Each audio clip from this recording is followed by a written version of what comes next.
Bwana, ni wakati mwingine tena nakutana na Kombo, mwanaharakati, mmoja kati ya vijana wenye ushawishi mkubwa kulikweli kwa Tanzania, wenye uzalendo mkubwa kwa taifa lao la Tanzania. Kubwa zaidi iliyopo mbele yetu kwa sasa hivi ni uchaguzi mkuu ambapo Oktoba 29 watu wanakwenda kuchagua viongozi wao. Mengi yapo yanaendelea na tumeona upinzani na mambo yao pia yanaendelea, lakini kubwa zaidi ni makamu mwenyekiti wa Chama cha Demokrasia na Maendeleo John Heche. Leo tumeona amechukuliwa mahakamani na taarifa zinaeleza kwamba amesafirishwa. Kombo, wewe ni mwanaharakati, swala la Heche kuchukuliwa una lipi la kuzungumza? Mimi kwanza mimi natoa maoni. Habari kwanza ndugu zangu wa Tanzania, kwa majina naitwa Bwana Ahmed Kombo.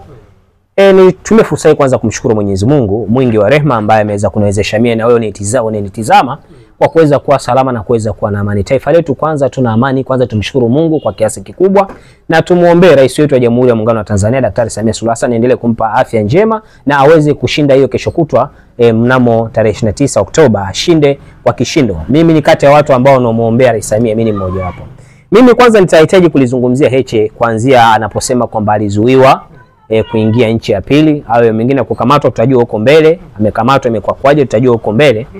Kwanza nizungumze kwamba wanasiasa wengi wa Bongo ni wanasiasa, baadhi yao hususan wa vyama vya upinzani, kwa sababu tukiangalia baadhi ya vyama vya upinzani kweli wanasiasa makini, wanasiasa ambao wanaeleweka, ushanifahamu. Lakini tukiangalia baadhi ya vyama ni changamoto. Ninapokuambia ni changamoto ni kwa sababu leo hii Chadema tushawazoea kwamba ni watu wa propaganda masaa 24. Wao ni propaganda tu, wakiamka propaganda. Mimi niliwaambia nilipataga ajali kipindi cha kati.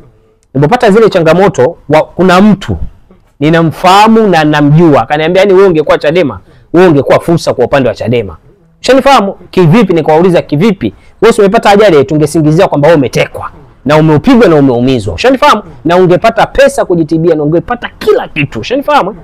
Kwani baada nikagundua kumbe hali halisi mlivyo Chadema ndio mko hivyo, akasema sisi tunaangalia wapi kwenye udhaifu tuweze kupapiga, wapi tupasingizie Chama cha Mapinduzi kidhoofike, sisi tupitishe ajenda zetu. Ushanifahamu? Kwa kifupi, swala la Heche, swala la kuzuia, kila nchi na utaratibu. Ushanifahamu? Ukiona hujaruhusiwa kwenda sehemu, ina maana kuna utaratibu ambao hukutimiza.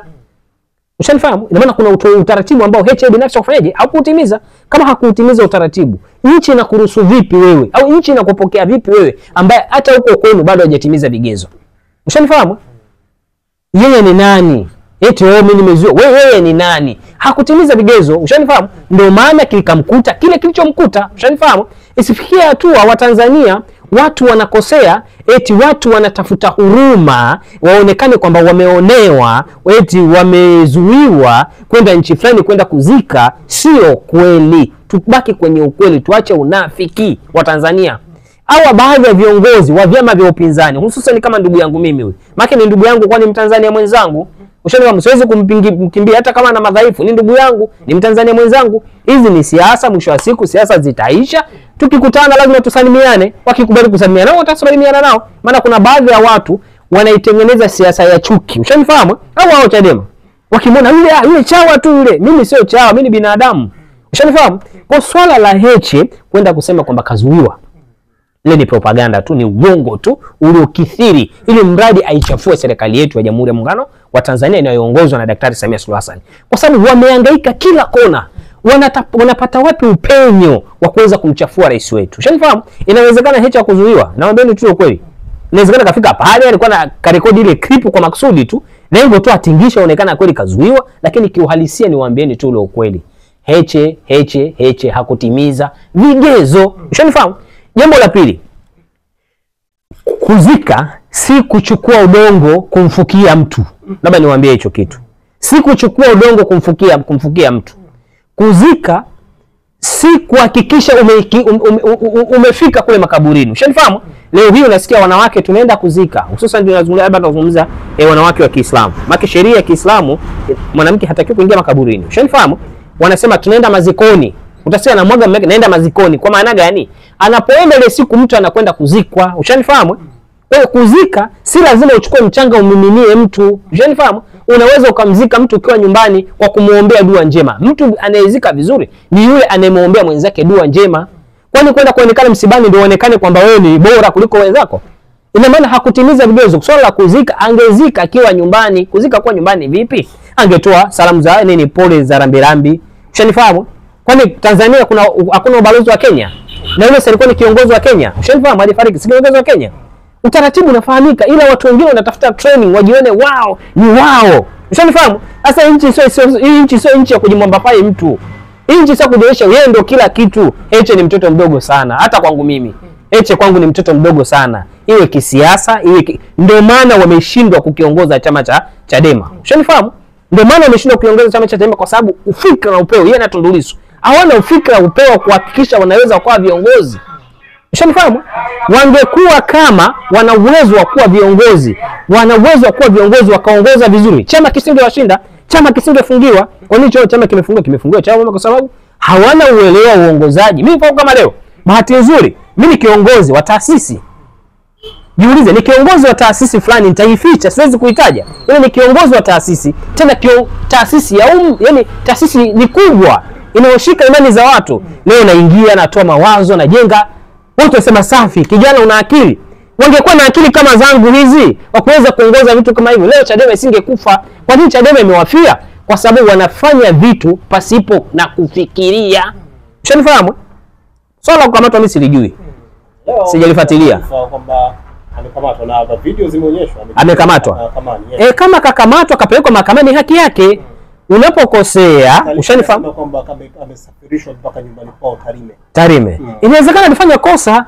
Kuna kipindi fulani ilitoka statement wanatafuta kitu kama hicho. Inawezekana hatua amefanyaje? Hatua imechukuliwa. Ukiwa juu ya sheria, ukivunja sheria, lazima na wewe uchukuliwe hatua. Kwa swala kukamatwa, kama ni kakamatwa kwa misingi hiyo, ushanifahamu? Mali inajulikana, ushanifahamu? Sawa, ushanifahamu, sikakamatwa. Sawa.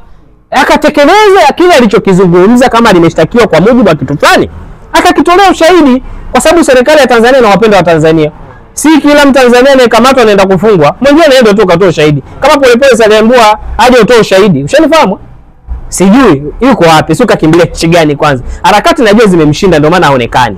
Ushanifahamu? Kwaona yeye kwa kuwa alizungumza alichokizungumza, ama kuna kosa ambalo alilifanya, ana haki ya kuenda kutoa akatoa ushirikiano. Kwa kama kakamatwa ni jambo jema, hawakukosea kumkamata. Inawezekana kuna vitu alivizungumza, kwa sababu tunawajua wenzetu waropokaji wale wenzetu wanaongea maneno hawayafikirii kesho yao. Kwa kama leo wamekamatwa, ina maana maneno yake, mdomo wake ndio umemponza. Ushanifahamu? Na mimi nitumie nafasi kuambia vijana wenzangu ambao waliokuwa Chadema. Mimi Mtanzania na nyinyi wa Tanzania. Sisi wote ni Watanzania ambao tunahitaji kujenga nchi kwa pamoja. Kama ni sisi wote ambao tunahitaji kujenga nchi kwa pamoja, tuwe tunaangalia vyama vyetu hivi, hususan chama cha upinzani chochote. Unajua chama tawala kimeshatuonyesha uhalisia. Chama tawala kimetuonyesha uhalisia kwamba wana kiu ya kuweza kuwahudumia Watanzania. Ushanifahamu?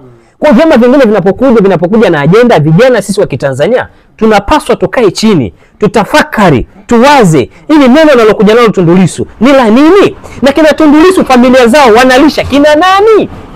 Nikuulize swali ndugu mwandishi wa habari. Ndugu wa Bato TV na ndugu yangu wa Top Zero. Niwaulizeni maswali tu. Tundu Lissu yuko ndani. Mke wake tunajua kule nje hafanyi kazi. Anaishije? Akili kumkichwa. Ushanifahamu? Watoto wake wanasoma Washington DC. Wewe mtoto wako kajambanani kama mtoto wa Kombo. Mimi mtoto wangu anasoma Kayumba. Ushanifahamu? Wengine yani ninapozungumza Make Yusuf naita kajambanani, elimu ambayo mimi naithamini, mimi naita ni kajambanani. Hiyo ndio elimu mimi naithamini. Haya, wewe mtoto wako anasoma tu shule ya kawaida. Kumnunulia madaftari tu kwangu mimi ni shughuli. Atanipa bajeti yake hapo na hela tu ya kula ndani. Ushanifahamu? Je, huyo Lissu mnamshabikia huyo Lissu? Jiulizeni anaishije? Mwanaume anavaa yobo vidani mkononi. Sitaki kuzungumza mambo ambayo mtu ambaye anachukua yuko kwenye nini. Mimi kuhusu Heche nishakujibu.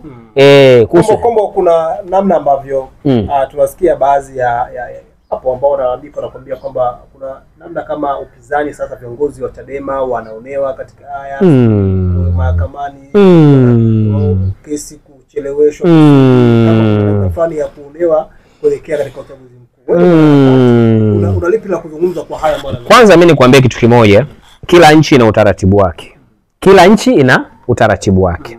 Na kila vyombo vya sheria vina utaratibu wake. Mimi siwezi kuzungumzia swala la yeye huku kuchelewesha, sio viongozi wa Chadema. Wao mbona wanapoitwa kukamatwa mbona wanachelewa? Wakiambiwa njoeni huku mje mripoti kwa nini wanachelewa? Ushanifahamu? Kwa hiyo acheni vyombo vifanye kazi yake kwa ufasaha kabisa. Ukiona mtu wanachelewesha kesi ni wenyewe kina Lissu. Ushanifahamu? Mambo ya Lissu Heche kama amekamatwa, ile jukumu ni la vyombo vya dola zenyewe. Ushanifahamu? Wao wenyewe wanajua wanachokifanya, wanafanya kitu sahihi kwa watu waliokuwa nani? Watu kwa wale si ndio wakoseaji? Ushanifahamu? Nikuulize swali, ilitoka statement kipindi cha kati. Nani yule Heche anatafutwa na nani mwingine niliona kwenye mitandao, nani mwingine? Sio Lema sijui. Walienda kujua walienda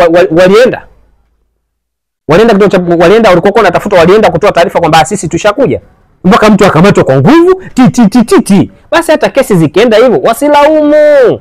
Ushanifahamu? Kila nchi ina utaratibu wake. Kila wizara, kila tatizo, kila jambo lina utaratibu wake. Kila taasisi ya serikali ina utaratibu wake. Kwa mihemko yako wewe unanitizama eti kusema kwamba kwa nini watu wanacheleweshwa? Ushanifahamu? Acheni kila mtu afanye utaratibu wake kwa mujibu wa sheria. Acha jazba zisizokuwa na maana. Na mimi nitoe onyo kwa vijana kwa Kitanzania, wale ambao wanapata mikumbo. Ndugu yangu, ukipata matatizo, kuna watu mimi naona wanatuma klipu, tutaandamana, tutafanya hivi. Ninawashauri vijana wenzangu, kuweni kama Bwana Kombo hivi. Ninawashauri msije mkaenda kuvuruga amani. Maana ni kuvuruga amani. Kufanya maandamano siku ya uchaguzi ni sawasawa na uhaini. Ndugu yangu, utasagwa. Ndugu zangu ni mtafinywa. Ndugu zangu ni mtapepetwa. Mtakaoandamana mtapepetwa. Kwa sababu wewe utakuwa kama ni mfano. Kwa sababu huo utakuwa usiombe mfanyiwe mfano. Msiombe mfanyiwe mfano, mtaomba dunia ipasuke muingie kwenye ardhi. Mimi nawaambieni ukweli. Vijana wenzangu ambao mna wazo la kusema kwenda kuandamana, mnachanganyishwa na Mange Kimambi. Na Mange wanakuambia kwamba Mange iko? Wanakuambia kwamba jeshi liko upande la nani? Jeshi gani? Jeshi gani? Labda kikundi cha wahuni ambao wezi wale wanaowaza kwenda kuiba mali za watu ndio watakuwa nao wao. Jeshi lisiingizwe kwenye mambo haya. Yaani Mange anachotafuta ni attention, ni uongo uliotukuka. Ushanifahamu? Ni uongo uliotukuka. Mange Kimambi anachokifanya analichafua jeshi letu.